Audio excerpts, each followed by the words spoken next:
Yo, what's up everybody? Welcome to day 16 here on the 31 Days of Horror. I am your host Mood616 and thank you once again for stopping in, guys. Yeah, day 16 is here and I've got yet another one here from Anchor Bay Entertainment Canada.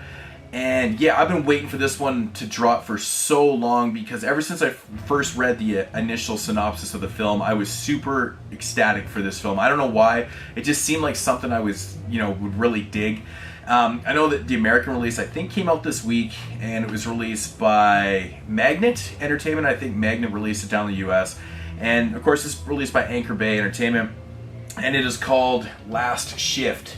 Now, this is the Canadian art for it right there. I really dig this. I know some people were saying that they didn't really care for it too much, but I think it's a step up from the Magnet release, but it is what it is. But yeah, getting into the plot of this one.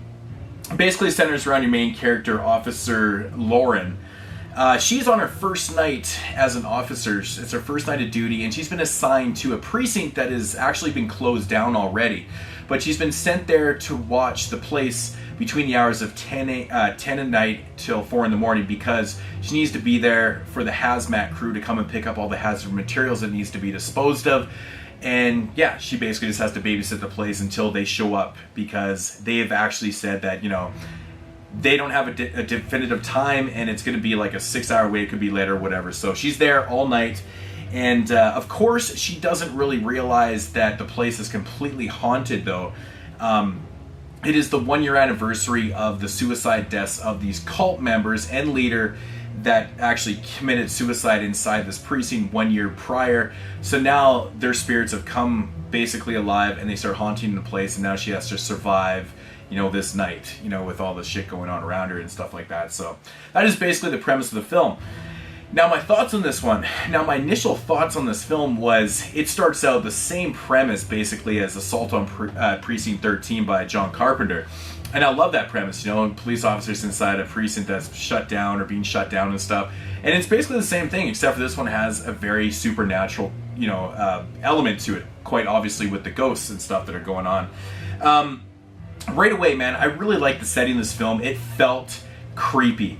It was shot well, but it just had this real kind of, desolate and vagrant type feel to it. Like it just felt like, it really did feel like Officer Lauren was in this place by herself and there was something around her. I don't know, there was something about it. It was the music queued up with the way it was shot and it just felt right. I really enjoyed that and I got right into the film right away. It is quite a slow burn, I guess technically a bunch of things start happening and, and I really like the way things went down. There is a little bit of, situational things that happen in this film that you pretty much kind of have to disconnect yourself from reality a little bit to, kind of accept them and stuff. But you have to remember it is a ghostly, so, some of these things don't have to be explained, but there's a few decisions and things that, I think you kind of figure out towards the end why they're happening and things like that. But, it's one of those films. There's not a lot of characters in this one. It's basically your main character, by the way, who is very, very beautiful. I'm not 100% sure what her name is, but she's very beautiful. I think she does a great job in this one.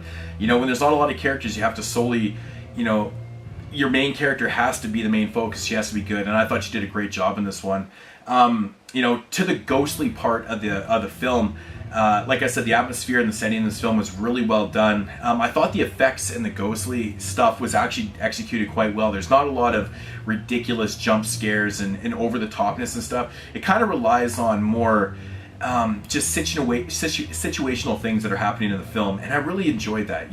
Like I said, there's certain things in the film you kind of have to disconnect yourself a little bit from reality, once again, because it is a ghost story, but I think they worked quite well. Not everything, but most of the things did work in the film, and it felt right. The third act I thought was really fantastic in this one, and I really did enjoy the ending. When I first finished the end of the film, I wasn't 100% sure how I felt about it. I did sit on it all day until I had time to do this review, and I actually came to the conclusion I really enjoyed the ending. I think it's awesome. I think it's actually really appropriate, and it is what it is, right? I like the whole angle that they use with this wannabe Manson type cult that they used that committed suicide in this place a year before that does the haunting. There's more to the story. There is, of course, a little bit of twists and turns that are involved. It's not a straightforward story, but, you know, the twists and turns aren't the craziest thing. Maybe a little bit predictable, but again, it still works. It's still a fun film. And I think the whole kind of subtle feel of the film is the best thing about it. Music, setting. I thought, you know, Lorraine was a great character. She was beautiful. She played it off quite well. And yeah, I thought it was executed actually pretty well. This director also directed a film called Dread, which was part of the 8 Films to Die For a few years back. And I really enjoyed that one. I know a second film, Casadega, I believe is the title of it. I have it in the collection. I've yet to see it, so I'm really stoked to check that one out after seeing this one and really liking Dread. So the director is Anthony DiBiase. I don't know how to pronounce it. I'm so bad with that. But anyways, Last Shift. Don't want to say anything else about the film. I don't want to give anything else away, but really highly enjoyed this one. You know, it's not a perfect film.